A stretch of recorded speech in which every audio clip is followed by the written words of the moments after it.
नमस्कार दोस्तों।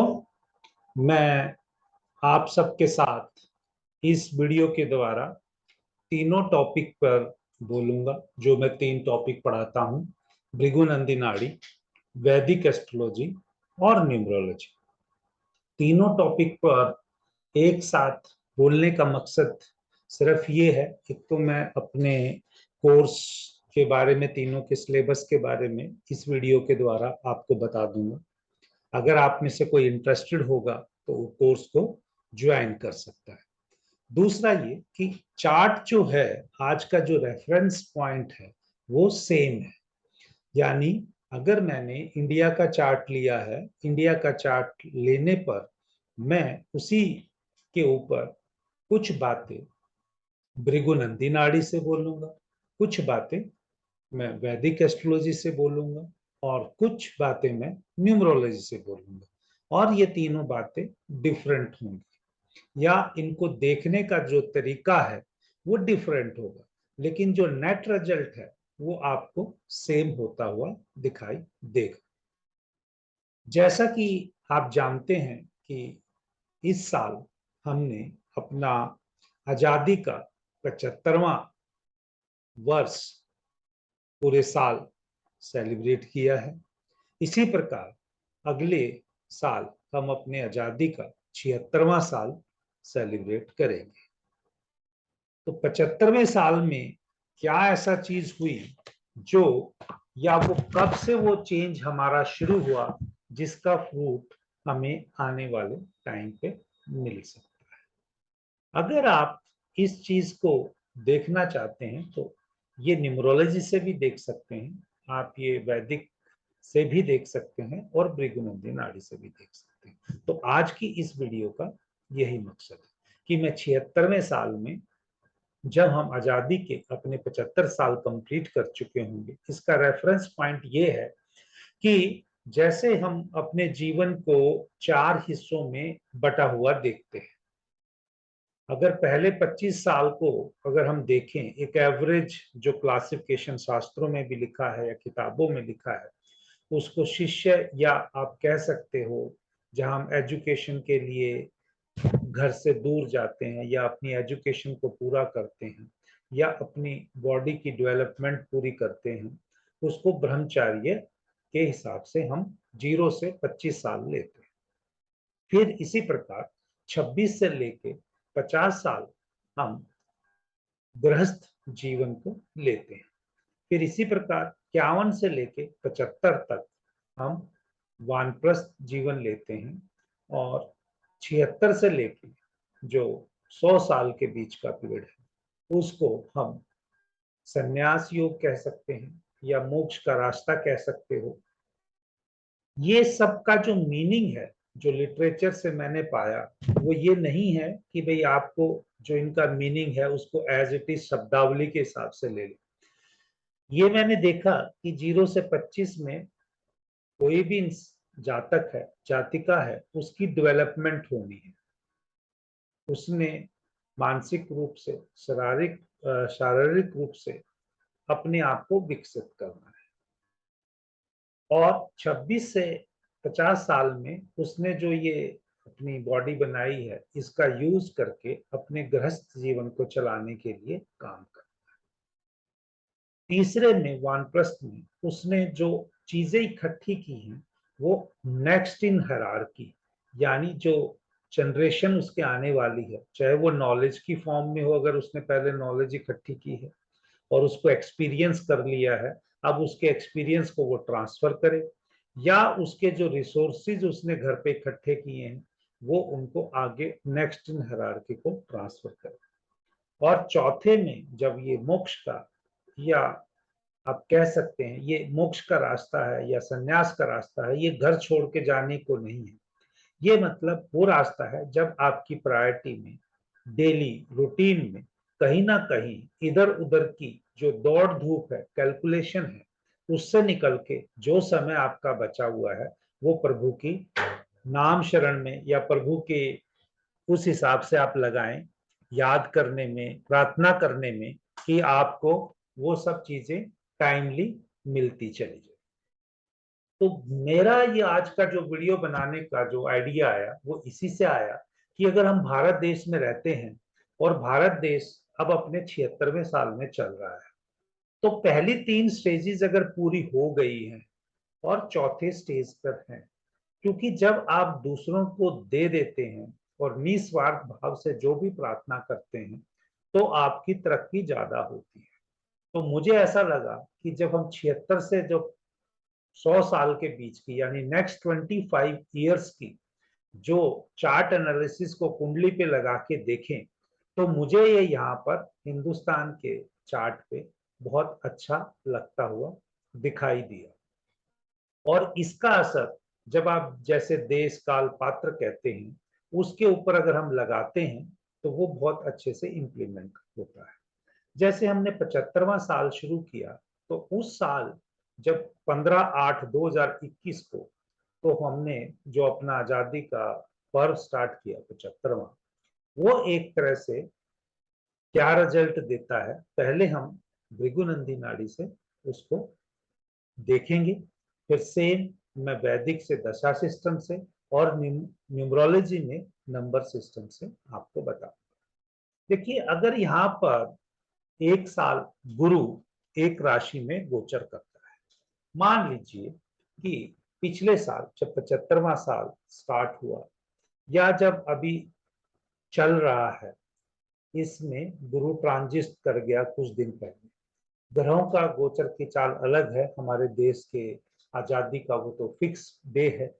तो एक एवरेज पकड़ लीजिए कि पिछले साल गुरु जो था वो जो हमारा जो मैक्सिमम रिजल्ट मिला हमारे देश को वो कुंभ राशि में गोचर कर रहा था।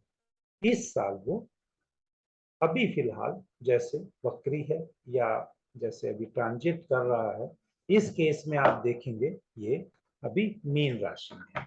और अगर 15 तारीख को अगर हम इस चीज को लगा के देखेंगे तो ये 15/8/2022 की जो गोचर है ये इंडिया के चार्ट पे मैंने लगाया हुआ है।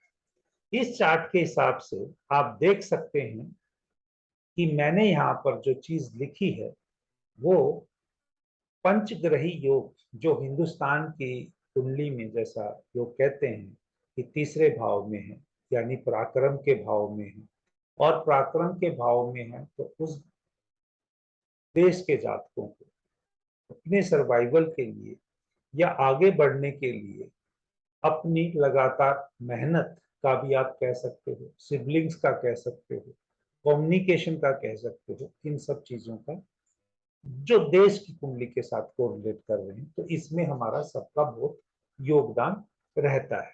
तो वही पंचग्रही योग के ऊपर जो प्लेनेट के हैं, तो इस बार 15/8/2022 को 5 ग्रहों की दृष्टि उन ग्रहों पर पड़। ये जो दृष्टि ली है यहाँ पर जो आप देखेंगे मैंने मार्क किया हुआ है, ये भृगुनंदी नाड़ी के हिसाब से ली है। तो आप बहुत से ग्रह इसमें देखोगे, जैसे शनि शनि को देख रहा है, चंद्र चंद्र को देख रहा है, शुक्र के ऊपर शुक्र है, सूर्य के ऊपर सूर्य है, यानी 5 में से 4 ग्रह तो वही है। और जो बुध भी है, जो ट्रांजिट का बुध है वो उससे आगे। लेकिन एक एडिशनल चीज, जो 5 ग्रहों के रिलेशन तो यहाँ चार्ट से आपको दिख ही जाएंगे, ये 90% का या 75% का या 100% का जो स्पॉट मिल रहा है, तो इसका मतलब ये हुआ भृगुनंदी नाड़ी से कि इन कारक तत्वों पे जैसे बहुत सारी डेवलपमेंट होगी। जैसे सूर्य और शनि मिलके पॉलिटिक्स का कह लो, गवर्नमेंट का कह लो, सरकारी तंत्र का कह लो, या बहुत ही अच्छे जो आप कह सकते हो जो मल्टीनेशनल कंपनीज की जो जॉब्स होती हैं जिसमें एक स्टेटस इन्वॉल्व होता है, उसकी जॉब कह लो, यहाँ पर डेवलपमेंट होगी। तो आपने देखा होगा कि अभी गुरु और शनि दोनों वक्री, और 15/8 को भी वो वक्री होंगे। ये अभी पिछले कुछ टाइम पे जब से इनका इन्फ्लुएंस, या आपका कह लीजिए कुछ ग्रह ऐसे हैं जो बड़े ग्रह हैं, वो अपने वक्री होने से भी 1-1.5 महीना पहले रिजल्ट देना शुरू कर देते हैं, चाहे वो स्टेशनरी हो या ना हो। तो यहाँ पर कम से कम कुछ सरकारों के साथ उथल पुथल डेवलपमेंट हिंदुस्तान में हो चुकी है। स्टेट गवर्नमेंट्स की क्योंकि चंद्रमा से देखते हैं, सेंट्रल गवर्नमेंट की हम सूर्य से देखते हैं। तो यहाँ पर अगर देखेंगे सूर्य का सूर्य के ऊपर 100% है। डिफिकल्टी तो या कुछ जो चीजें हैं उनके अपने डिसीजन मेकिंग की वो भी बाधित या कुछ इन्फ्लुएंस होती हुई दिख रही हैं, या वो जिद का कारण हो सकता है कि वो पॉलिटिकली जो उनकी अपनी थॉट प्रोसेस है उसी के बेस पे डिसीजन लें और उसकी वजह से बाकी चीजों को कुछ मतलब आप कह सकते हैं कि हिलता हुआ दिखाई दे। तो यही वजह है कि अभी 2-3 स्टेट्स की गवर्नमेंट स्टेट गवर्नमेंट्स की सेंट्रल गवर्नमेंट्स के हिसाब से ठीक तालमेल नहीं होने की वजह से उनका आपस में संबंध बिगड़ा और या रिलेशन बिगड़ा। क्यों हुआ?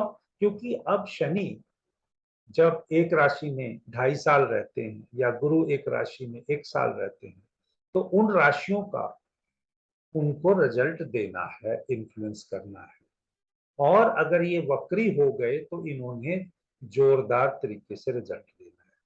अगर जोरदार देने का मतलब है कि सामने वाले को वो रिजल्ट फील होता है। तो ये जो फील होता हुआ अभी आपको रिजल्ट दिख रहा है, डेवलपमेंट, ये जो इन्फ्लुएंस दिख रहा है ये 75वें साल का ही दिख रहा है। यानी 15/8/2021 को जो ये चार्ट एक्टिवेट हुआ और 15/8 या 14/8/2022 तक की इस तरह की डेवलपमेंट होनी तय थी। वो तय इसलिए थी क्योंकि वहां पर जब मैं न्यूमरोलॉजी से बताऊंगा तो 1 नंबर एक्टिवेट हो रहा था और हिंदुस्तान की कुंडली में 1 नंबर यानी अगर हम देखें तो सूर्य को इंडिकेट करते हैं और सूर्य पे यहाँ सूर्य है तो ये प्रोमिनेंट इस चीज से होती है। तो ये मैं भृगुनंदी नाड़ी के हिसाब से आपको बताना ये चाहता था कि पंचग्रह योग जो है वो हमेशा ना तो अच्छा रिजल्ट देता है ना बुरा रिजल्ट देता है, चाहे वो वैदिक है चाहे वो भृगुनंदी नाड़ी। उसमें जो कॉम्बिनेशन है वो हमें कॉम्बिनेशन देखना पड़ता है। जैसा मैं भृगुनंदी नाड़ी से बता रहा हूं, ये चंद्रमा का चंद्रमा के ऊपर या मंगल का मंगल के ऊपर ये चीजों को बदलने का संकेत देता है। अब जुपिटर और चंद्रमा, अगर हिंदुस्तान की कुंडली में जुपिटर खुद हिंदुस्तान है और वो जुपिटर चंद्रमा के साथ बैठा, चंद्रमा वहां से कर रहा है, तो ये जो अभी फिलहाल की डेवलपमेंट है इस चीज का, ये इससे आप कोरिलेट कर सकते हो कि कैसे स्टेट गवर्नमेंट खड़े खड़े बदल गई।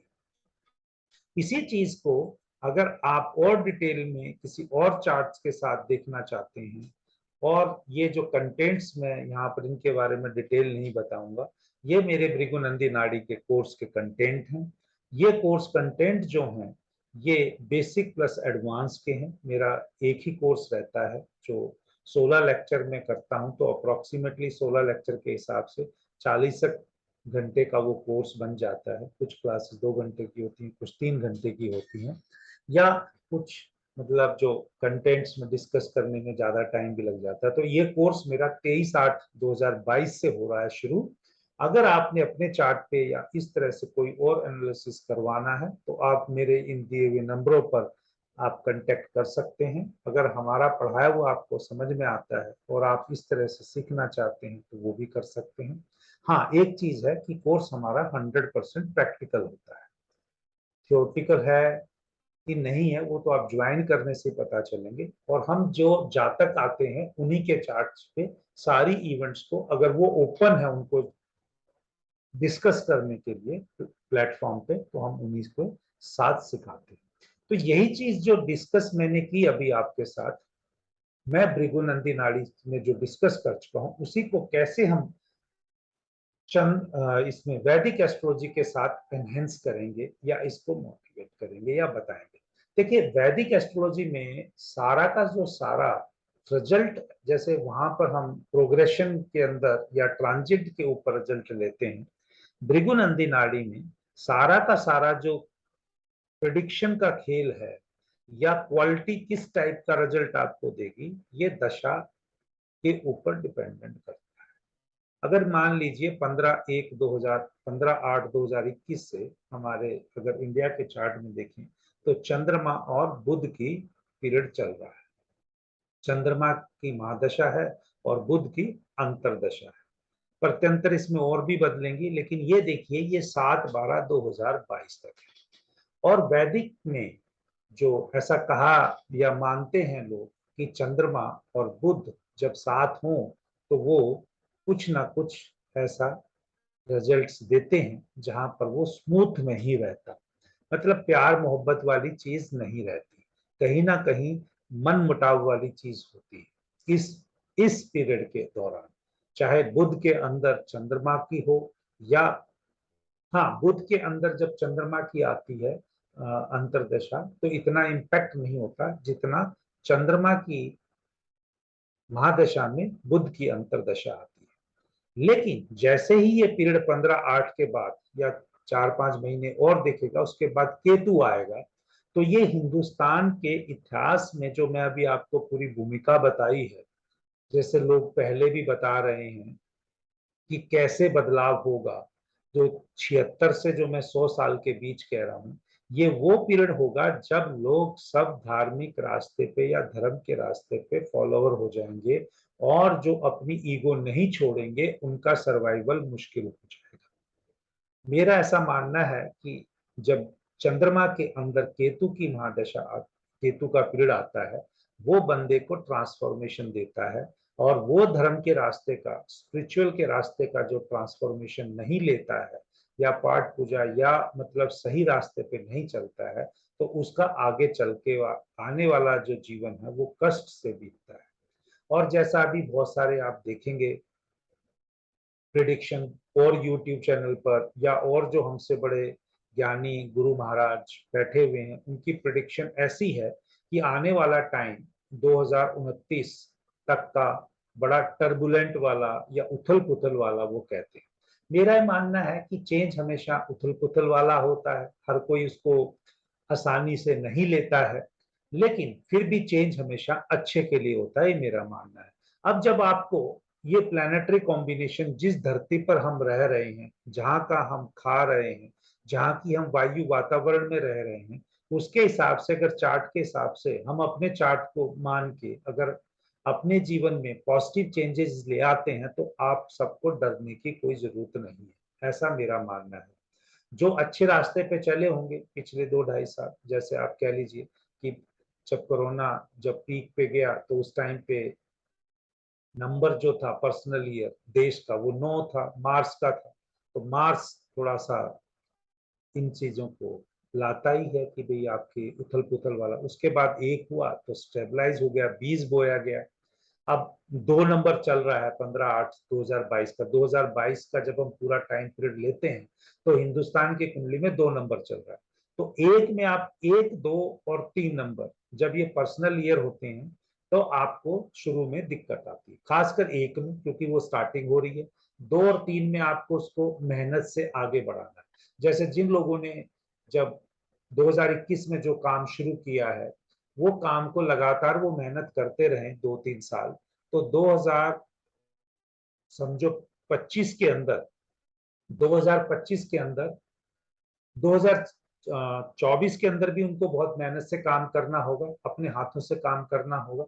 लेकिन 2025 में जब वो काम करके आगे बढ़ेंगे तो उनको वहां पर अपना सीड का जो रिजल्ट है वो बहुत अच्छा आता हुआ दिखाई देगा। हाँ, उसका जो प्रॉपर रिजल्ट है वो 2029 में ही काटेंगे। इसीलिए पूरे हिंदुस्तान की कुंडली ये इंडिकेट करती है कि जो लोगों ने अपने आप को बदलाव करके 2021 से सही रास्ते पे चला लिया है, जो मेहनत से काम करने लगे हैं, तो 2029 तक वो अपने आप को स्टेब्लिश कर जाएंगे, क्योंकि हमारे देश की एनर्जी ऐसी है।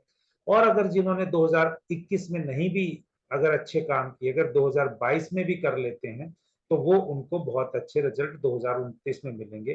तब क्योंकि अगर हम देखेंगे कि हिंदुस्तान की कुंडली में अगर अभी आज की डेट में जब 15/8/2022 को जब जुपिटर यहाँ प्रोग्रेस कर रहा, यहाँ ट्रांजिट कर रहा है, तो 23 में यहाँ करेगा, 24 में यहाँ करेगा, 25 में यहाँ करेगा।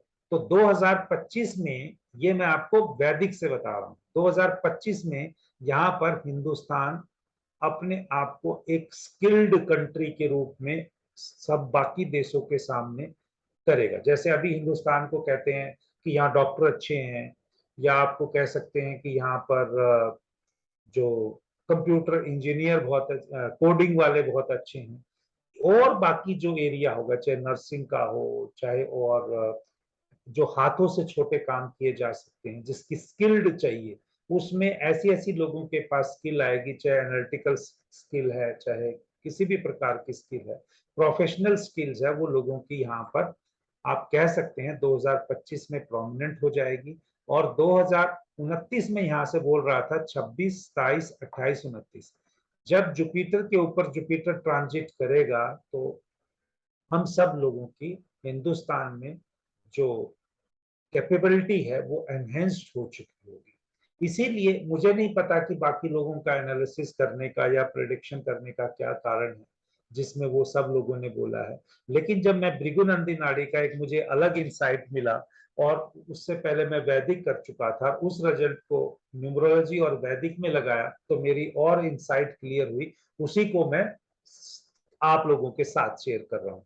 तो यहाँ पर जो दशा सिस्टम लिखी है पिछले 10 साल की आप लोगे, तो हिंदुस्तान में देखिए मून की दशा पीरियड में 2015 में शुरू हुई है, सितंबर 2015 से, और वो चलनी है जाके 6 सितंबर 2025 तक।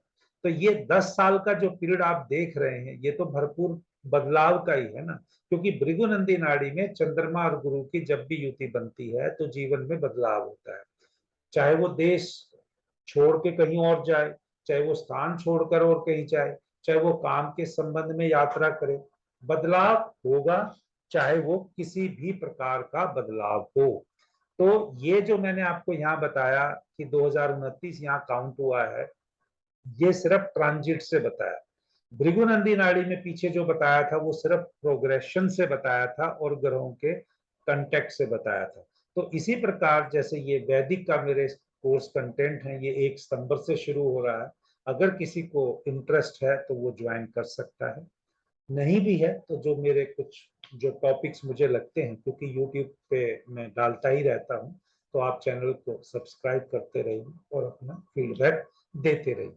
लेकिन ये वीडियो के द्वारा, क्योंकि मैं भृगुनंदी नाड़ी में भी बोल रहा हूँ, वैदिक पे भी बोल रहा हूँ, और एक ही कंबाइंड वीडियो बोल रहा हूँ, क्योंकि उसके बाद कुछ दिनों के लिए मैं अभी उस पर वीडियो डालने के लिए बंद कर दूंगा।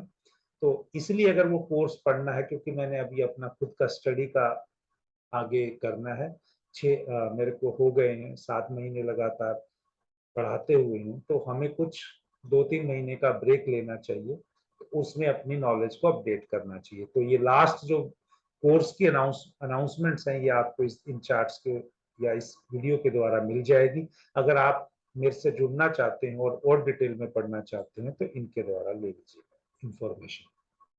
नंबर हर स्लाइड में दिया हुआ है, ईमेल हर स्लाइड में दिया हुआ है। अब आते हैं लास्ट बात पे, जो अब मैं न्यूमरोलॉजी से बात कर रहा हूँ। न्यूमरोलॉजी से मैंने कहा 15/8/2021 में देश का जो पर्सनल ईयर था 1 था, तो 2022 में 2 होगा। तो इसी प्रकार अगर 2025 में करेंगे तो 5 होगा। अब देखिए हमारे चार्ट में जो हिंदुस्तान के न्यूमरोलॉजी के या लूसो ग्रिड के चार्ट में देखेंगे तो 2 नंबर मिसिंग है। तो ये पूरा का पूरा जो 2022 का है, ये इमोशनल के तरीके से, अगर ये 2023 की बात करेंगे तो 3 नंबर आएगा, वो मिसिंग है।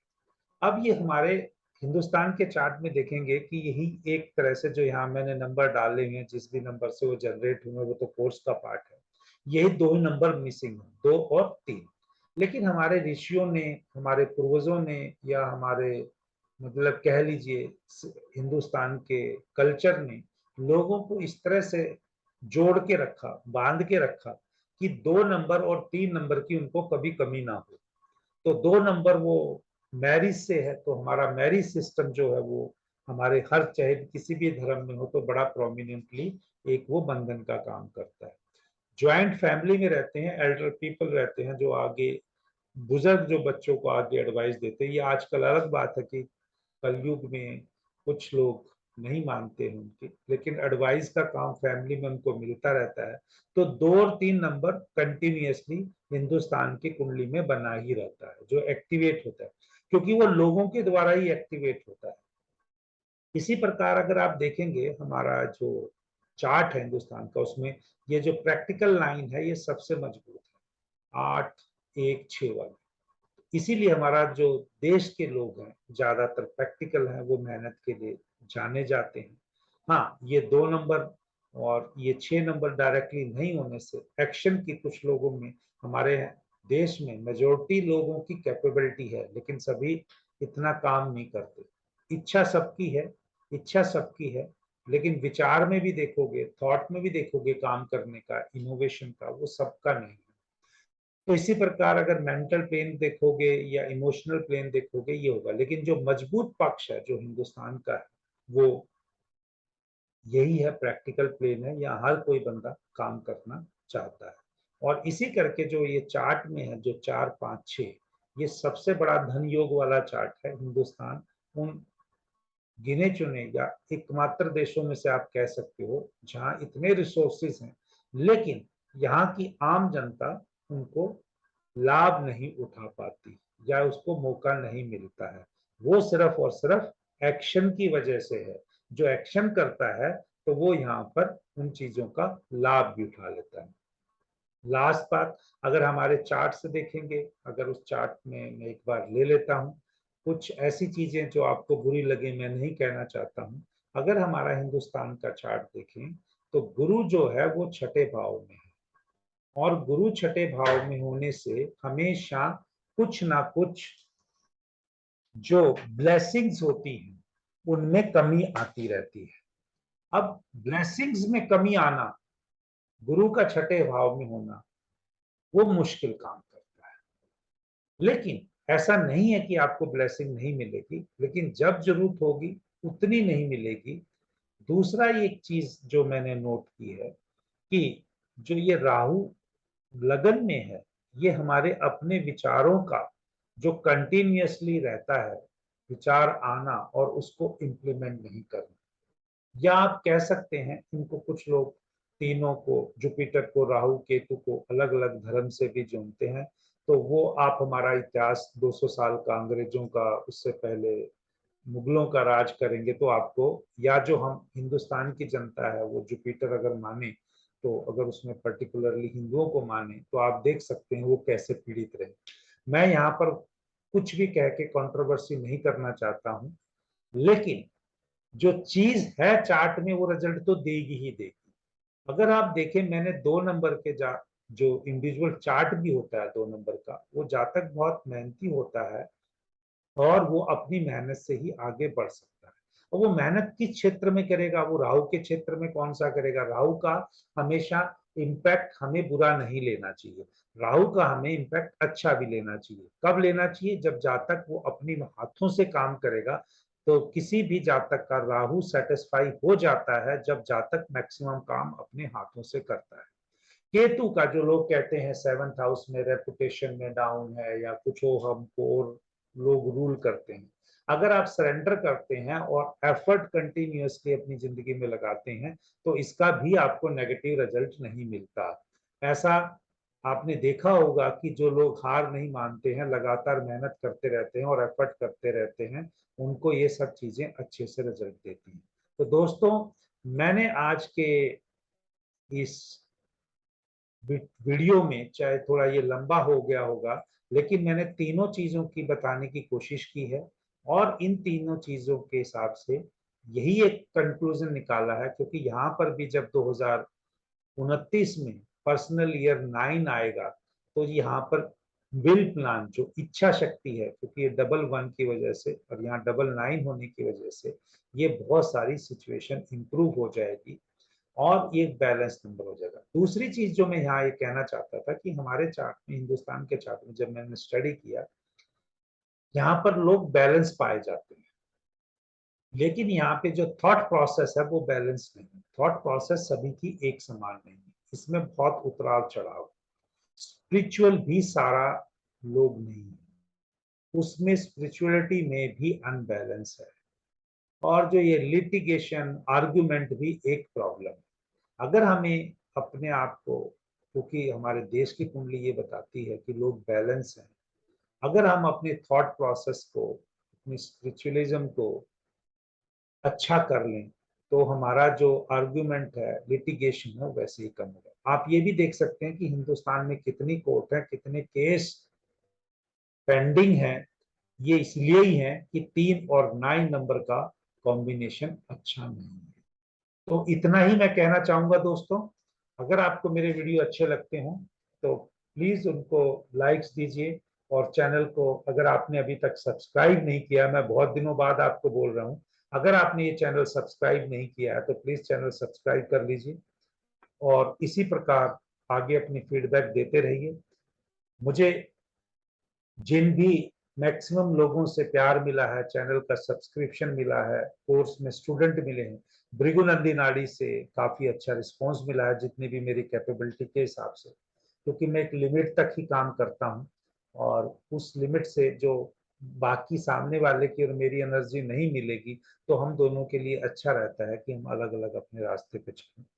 तो अब मेरी इच्छा है कि मैं भृगुनंदी नाड़ी के साथ साथ जो उसको मिल गया है, तो मैं वैदिक और न्यूमरोलॉजी में भी पूरी कंसंट्रेशन करूं। तो आने वाले कुछ समय में जो वीडियो रहेंगे वो भृगुनंदी के कुछ टाइम के लिए बंद हो जाएंगे, और न्यूमरोलॉजी और वैदिक के ऊपर रहेंगे। तो उम्मीद करता हूं आप उन वीडियोस को भी लाइक करेंगे। जय श्री राम।